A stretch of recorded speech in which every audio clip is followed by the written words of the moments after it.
Mummy papa, ये क्या कहा तुमने? आशा, तुमने वैभव और श्रेया को मम्मी पापा क्यों बोला? बोलो बेटा, बात क्या है? तुम बहुत परेशान लग रही हो। तुम चाहती हो कि श्रेया और वैभव साथ में आ जाए। तुम क्यों चाहती हो ऐसा? अरे दादी, आपने ठीक से सुना नहीं। मैंने कहा श्री के मम्मी पापा। कभी ना कभी तो श्री आएगी ना घर में, मेरी तरह आपके सामने खड़ी होगी। और अगर उसके मम्मी पापा ही अलग हो गए तो क्या जवाब देंगे आप उसको? श्री को तो बुरा लगेगा ना। हाँ बेटा, नाराज तो हो जाएगी, लेकिन अब क्या कर सकते हैं? श्रेया ने भी तो कर ली है ना अब दूसरी शादी। अरे वो तो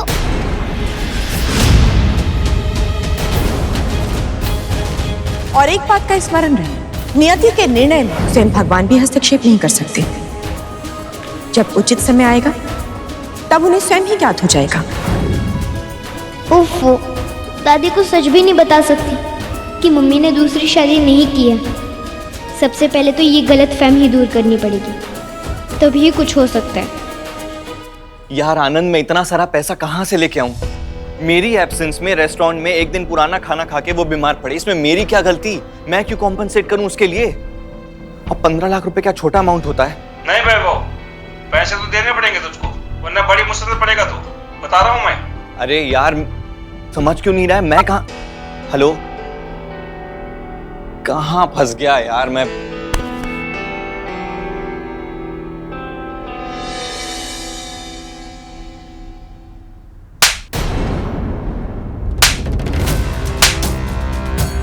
अरे जीजे, क्या कर रहे हो? ये क्यों मार रहे हो अपने आप को? आपको तो मार नहीं सकता, जबकि पिटने वाले काम आप ही किए हो।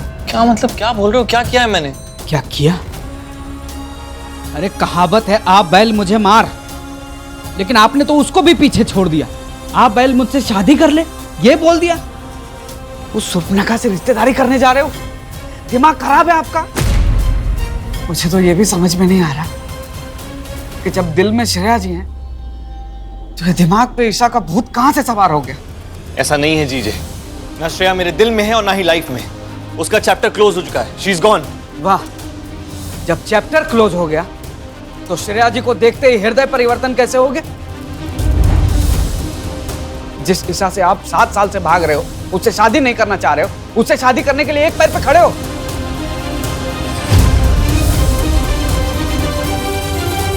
मैं बताता हूं क्यों। क्योंकि आप ईशा से शादी श्रेया जी को हर्ट करने के लिए कर रहे हो। बताइए आप मुझे।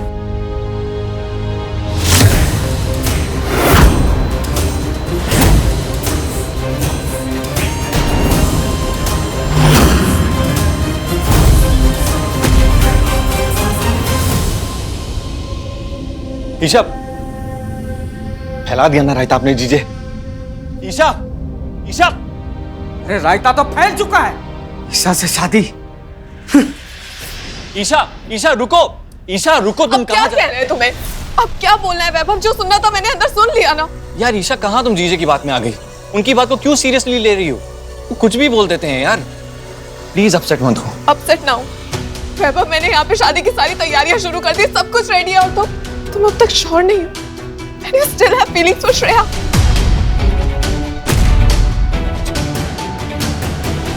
Isha, I'm sure about this. I'm sure about you. Shreya मेरी पास्ट है, मुझे उसके लिए कोई फीलिंग्स नहीं है। प्लीज गलत मत समझो। तुम्हें विश्वास नहीं हो रहा ना? मैं प्रूव कर दूंगा कि श्रेया मेरे लिए कुछ मायने नहीं रखती।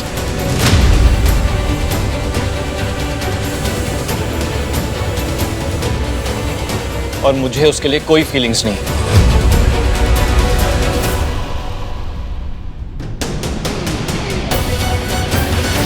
Come with me.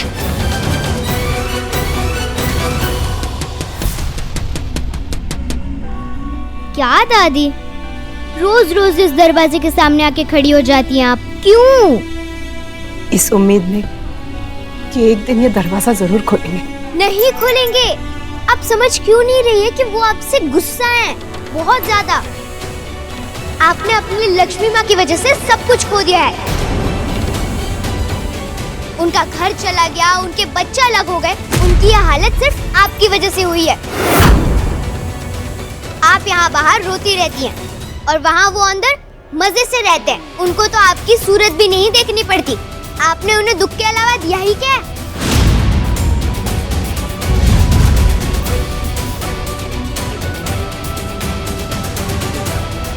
ये तो अच्छा है कि वो इस घर में है, वरना आपको कब के छोड़ के चले गए होते।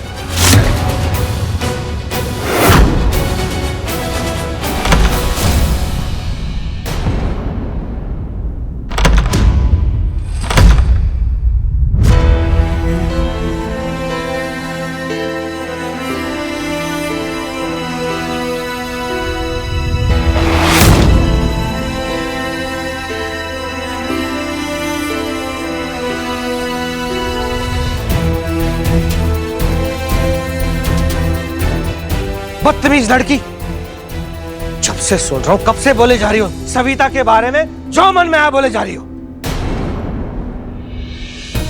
दादू, कितने साल बाद देखा है आपको। आपने दरवाजा खोल दिया।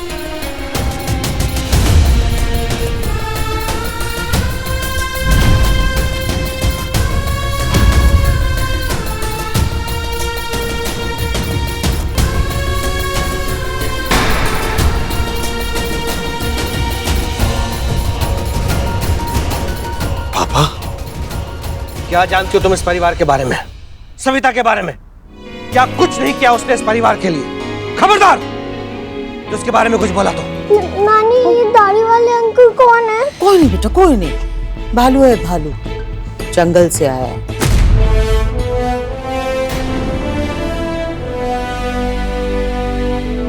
कुछ नहीं पता तुम्हें? मैं छोड़ूंगा उसे। अरे उसे मुझे छोड़ देना चाहिए था बहुत साल पहले, पर अब तक मेरे साथ है।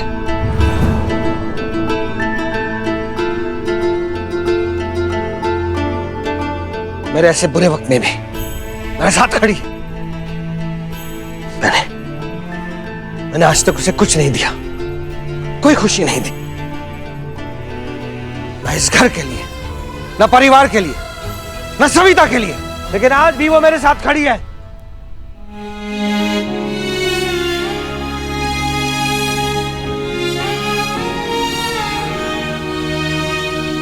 बोझ ही तो हूं मैं, जो इतने सालों से मुझे ढो रही है। और तुम कहते हो कि मैं उसे छोड़ दूं? हाँ, ऐसे बोला तुमने? अच्छा अच्छा अच्छा, शांत हो जाओ दादू। गुस्सा तो अभी भी आता है आपको। तुम्हें कैसे पता कि मुझे पहले भी गुस्सा आता था?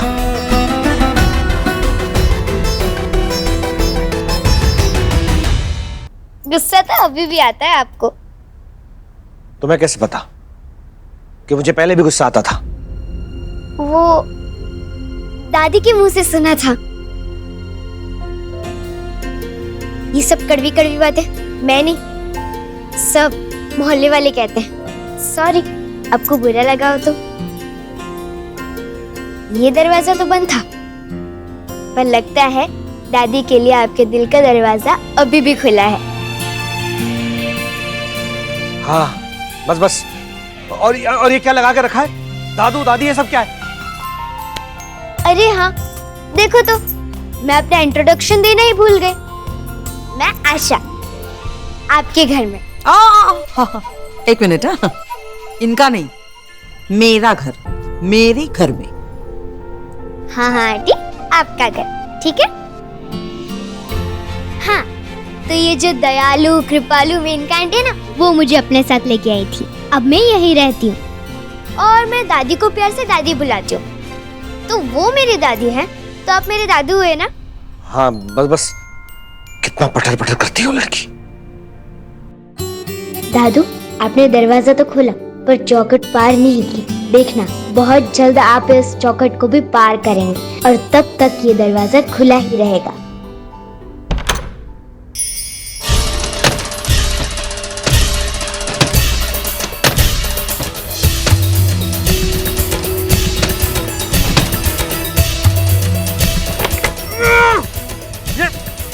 क्या हो गया? घड़ी को लग क्यों नहीं रही है? अब ये दरवाजा बंद नहीं होने दूंगी दादी, आपको अकेला नहीं रहने दूंगी।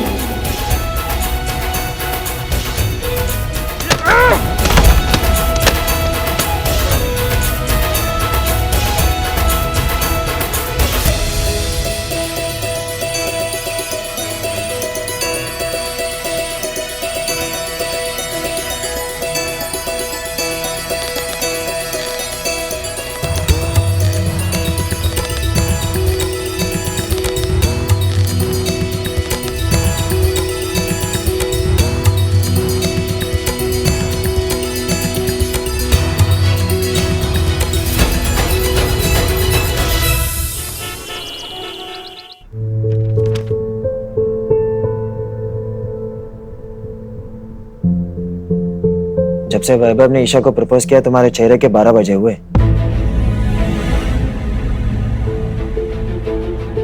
तुमको बुरा तो लगा है? वैभव किससे शादी करता है उससे मुझे कोई फर्क नहीं पड़ता। कम ऑन श्रेया, तुम्हारी ये एक्टिंग है ना दुनिया के सामने चलती होगी लेकिन मेरे सामने बिल्कुल नहीं। जाओ और उसे बता दो। अब तो देखो ये एफिडेविट भी आ गया है जिसमें साफ साफ लिखा है कि तुम श्रेया महेश्वरी हो and you are still single.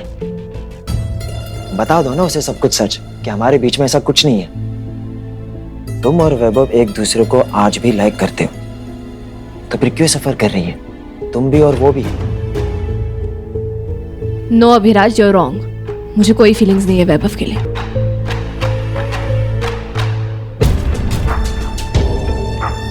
अच्छा ऐसा है, मतलब तुम वैभव को लाइक नहीं करती? नहीं। उसके लिए इतनी सी भी जगह नहीं है तुम्हारे दिल में? मैंने कहा ना नहीं। अच्छा तो फिर मैं तुम्हें आज अभी और इसी वक्त शादी के लिए प्रपोज करता हूँ, तो तुम शादी के लिए हाँ करोगी?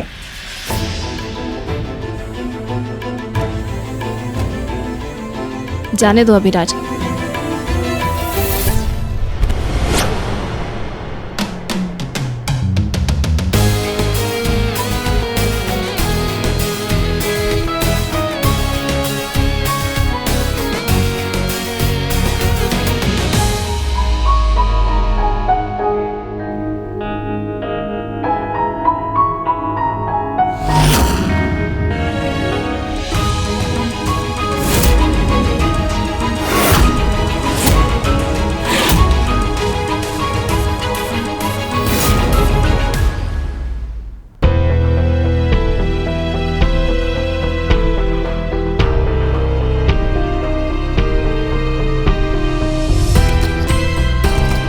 हाय, वो श्रेया स्लिप हो गई थी इसलिए। और सीधा आपकी गोद में आके गिरी। How romantic. वैसे एक बात तो माननी पड़ेगी, you two lovers are really very cute, है ना वैभव? Anyways, none of my business। वैसे हम यहाँ किसी काम से आए थे। काम? आप तो मेरी शक्ल भी नहीं देखना चाहते थे, फिर कैसा काम? नहीं वो तो है, पर क्या है जो आपकी परफेक्ट जोड़ी है, धुआंधार जोड़ी ऐसे, तो सबने देखा,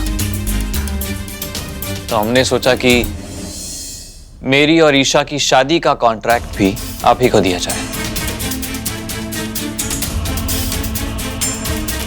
क्या है ना श्रेया, मैं चाहता हूं कि तुम हमारी शादी के हर अरेंजमेंट में इन्वॉल्व हो, पर्सनली, हल्दी, मेहंदी, संगीत से लेके शादी के फेरों तक हर पल का हिस्सा बनो।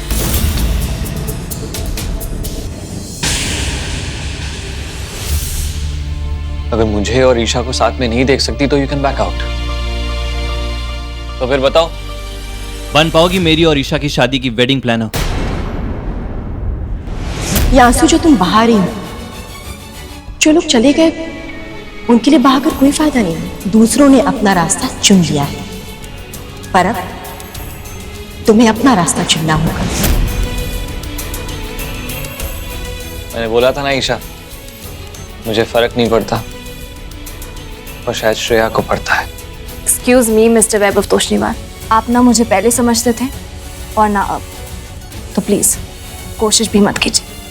एंड आई हैव डिसाइडेड कि हम आप दोनों की शादी का कॉन्ट्रैक्ट लेंगे।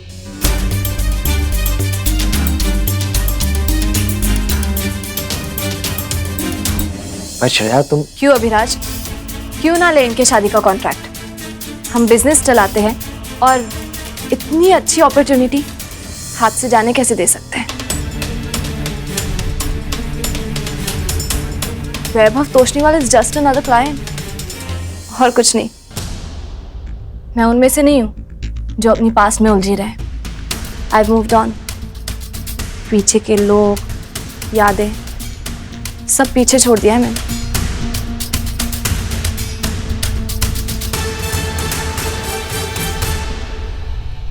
कंग्रेचुलेशंस देन, शादी की प्लानिंग का कॉन्ट्रैक्ट आपको मिलता है।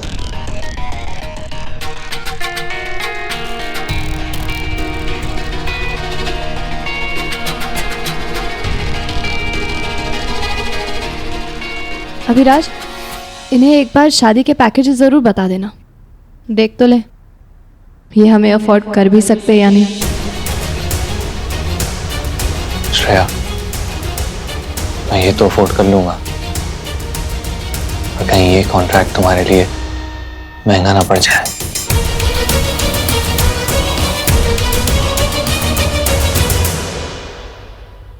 आइए।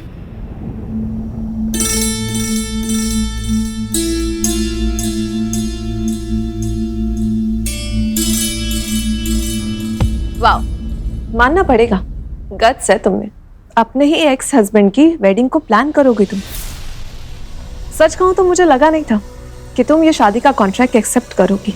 अब जब तुमने एक्सेप्ट कर ही लिया है तो let me tell you one thing, तुम ऑलरेडी मुझे 2 बार हर्ट कर चुकी हो। उसका हिसाब तो मैं विद इंटरेस्ट तुमसे वसूलूंगी। लेकिन हाँ, मीनवाइल कोई ओवर स्मार्टनेस मत दिखाना। I will be watching out for you.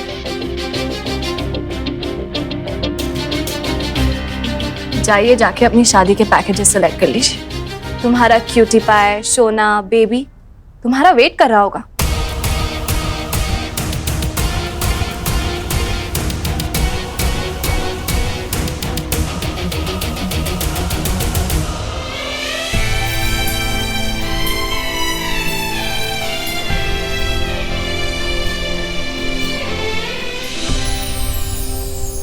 यार, पर ये बड़े लोग भी ना फोन के ईयरफोन से भी ज्यादा उलझे हुए होते हैं, समझ ही नहीं आते। क्या मतलब? जैसे कि आइसक्रीम है ना, मैंगो डुएट, ऊपर से टैंगी और अंदर से मिल्की।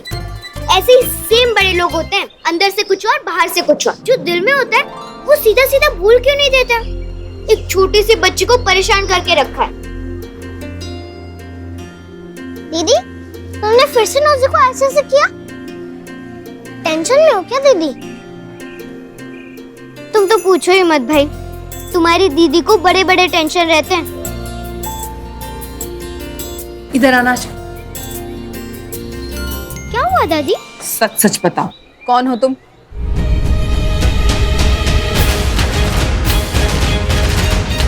दादी, आप मुझसे ऐसे सवाल क्यों पूछ रही हैं? आपको पता नहीं है मैं कौन हूँ? मैं आशा, वो अनाथ आश्रम में मिली थी। क्या हुआ आपको दादी? कुछ ही दिन पहले मिली हूँ, पर फिर भी लगता है जैसे पहले से जानती हूँ मैं तुम्हें। और आज जिस तरह तुमने इन्हें कमरे से बाहर निकाला, इसी की याद दिला दी तुमने मुझे। अच्छा, मेरी जैसी भी कोई इंटेलिजेंट और स्मार्ट है?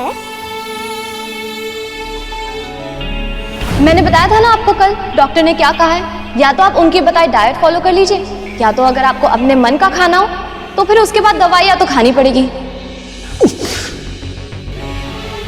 नहीं, बंद करो बोतल। ठीक है, बताओ क्या है वो स्पेशल डाइट? है ना, वो भी तुम्हारी तरह उल्टी बातें करके सीधे काम करवाती थी। माहिर है वो इस कला में। अच्छा, कौन है वो? बताओ ना दादी, आप उसे फोन लगाते हो? लगाया करो, उसे यहीं बुला लो ना। मैं भी तो देखूं कौन है वो जिससे मेरी दादी इतना मिस करती है। मैं जा रही हूँ, मुझे बहुत काम है।